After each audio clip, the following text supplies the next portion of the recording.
Distinguished ladies and gentlemen, the honor is mine to introduce our chief guest for tonight, Dr. Lakshmi Persaud. We now welcome you on stage.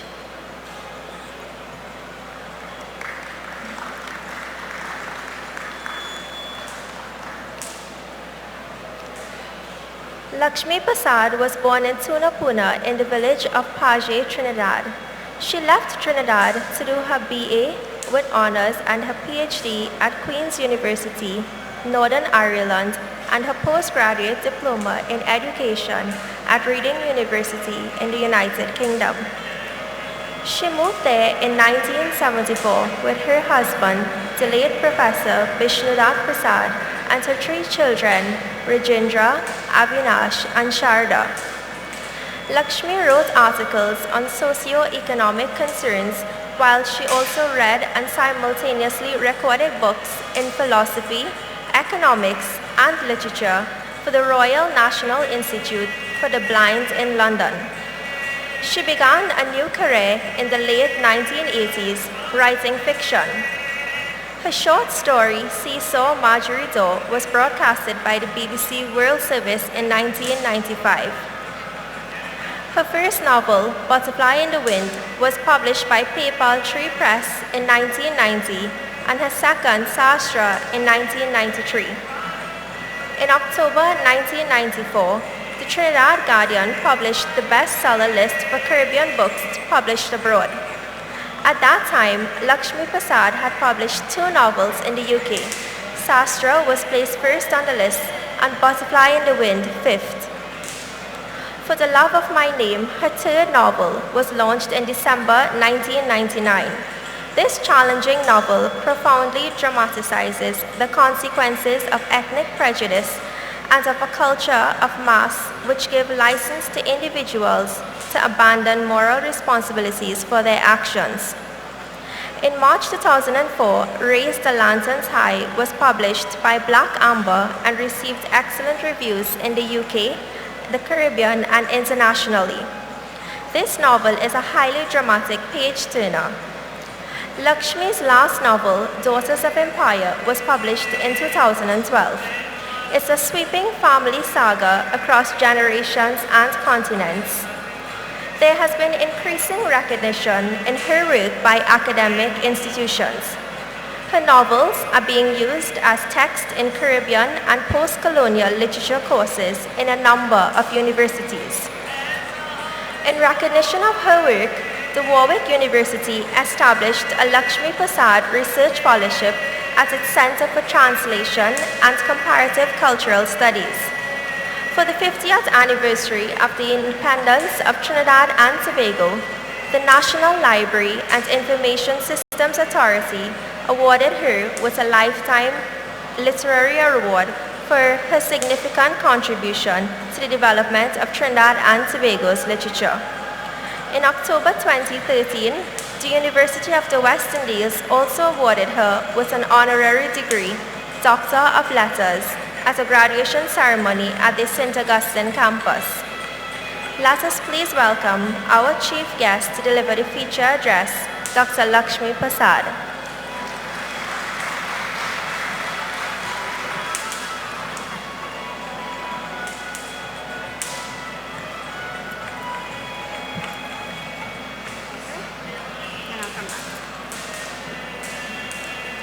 Sitaram. I'd like to thank the National Council of Indian Culture for inviting me to be a guest on this opening night of Diwali Nagar, particularly Dr. Sharma, the President of the National Council. Divine Mother Lakshmi is worshipped at Diwali. Mother Lakshmi, born out of the ocean of milk, is the goddess of beauty, of light, knowledge, purity, wealth, and good fortune. As you know, Lakshmi is also my first name, and my father used to say that I would bring good luck, good fortune wherever I am. So I hope to bring good fortune to this week of festivities. We pray during Diwali not only to Lakshmi, but also to Saraswati, goddess of learning. This is particularly appropriate because it is the festival of light, and I see education and learning as spreading enlightenment to the world. I was a teacher before I took up writing, and I worked at St. Augustine Girls High School for many years. I saw firsthand how education transforms students' lives, regardless of their background or upbringing. Education enables people to see the world more clearly, helping them to break out of previous prejudices. Like Goddess Lakshmi, education spreads light into the darkest corners. In these times of fake news and putting up walls, in these times of international tribalism, it is even more important to emphasize the power of education, to encourage people to break down barriers and to keep their minds open to new ideas and possibilities. To this end, I believe the government of Trinidad should do all it can to ensure that we have the best schools and the best teachers, and should make sure that teaching as a profession is highly regarded and attracts the very best minds to it. But to be educated does not merely mean having the skills for a particular task. When can you say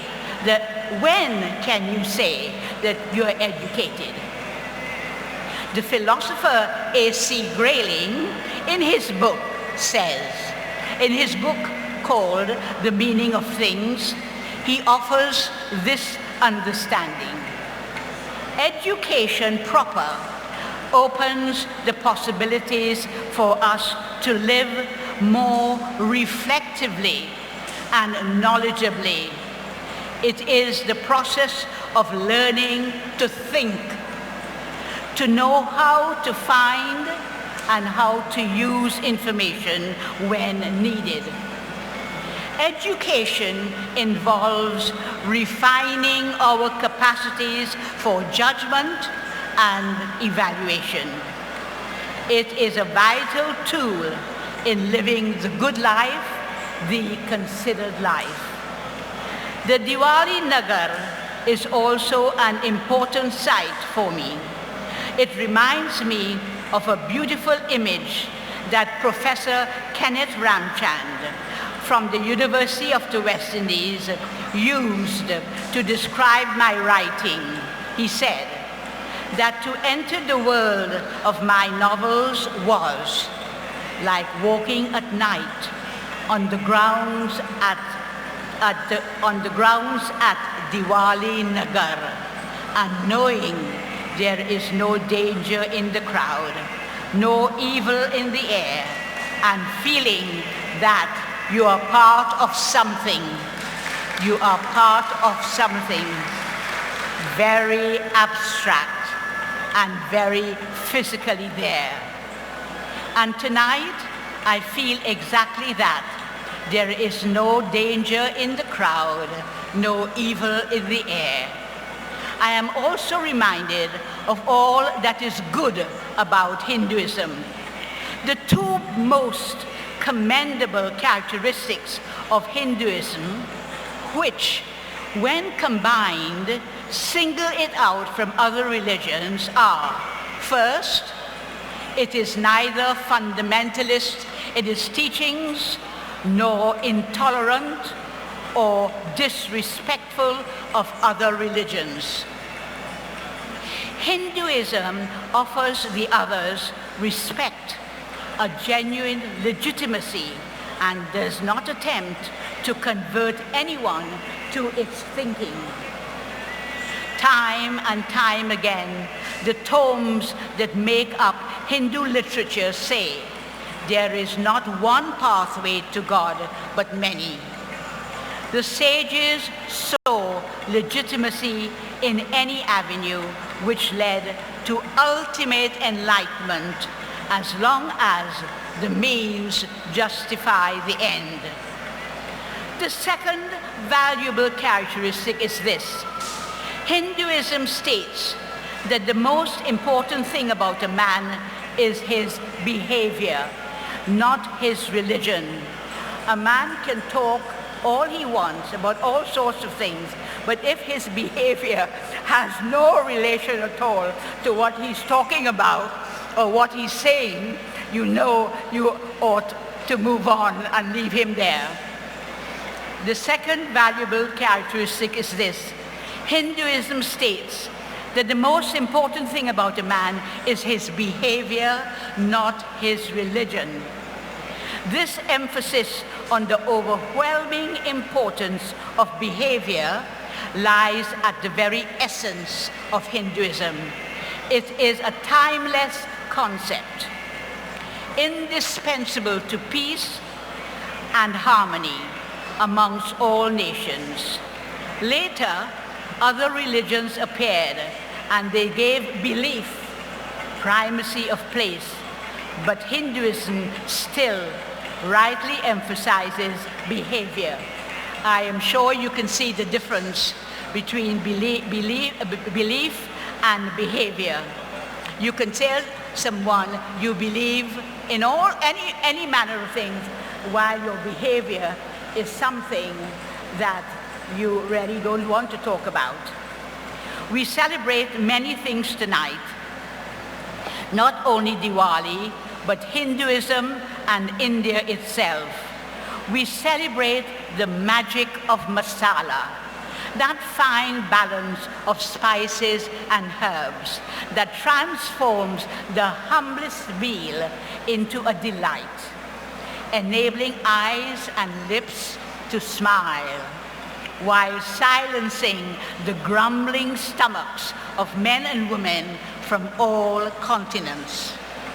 We celebrate a culture that provides us with skilled craftsmen of delicate gold and silver jewelry, which warms and adorns our bodies. We celebrate a philosophy of living that will not condone preemptive strikes, but which instead offers satyagraha, peaceful resistance, and the sophisticated art of diplomacy. We celebrate a culture that gives thanks and respects all life on our planet and on the wider cosmos. We celebrate the inheritance of a philosophy that says, there are many routes to the good life, yours and mine and theirs. We celebrate a way of thinking that acknowledges not knowing is intrinsic to life, a way of thinking that is aware of man's inherent limitations to being all-knowing. And so, instead of running with a righteous certainty to all, it offers a pathway of caution, tolerance. It offers tolerance and courtesy in its own understanding of the unknown.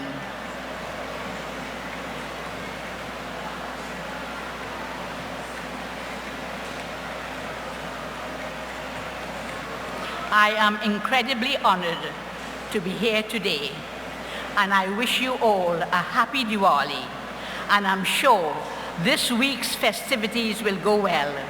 And when the festivities are over, I wish you all a year full of understanding and enlightenment. Thank you.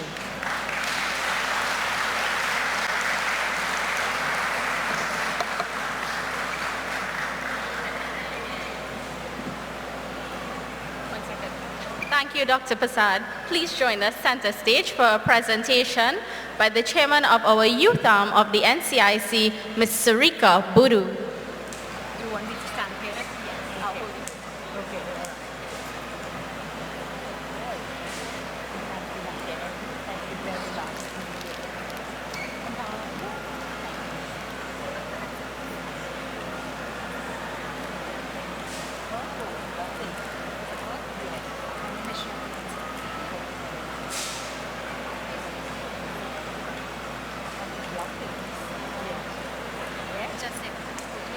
Yes.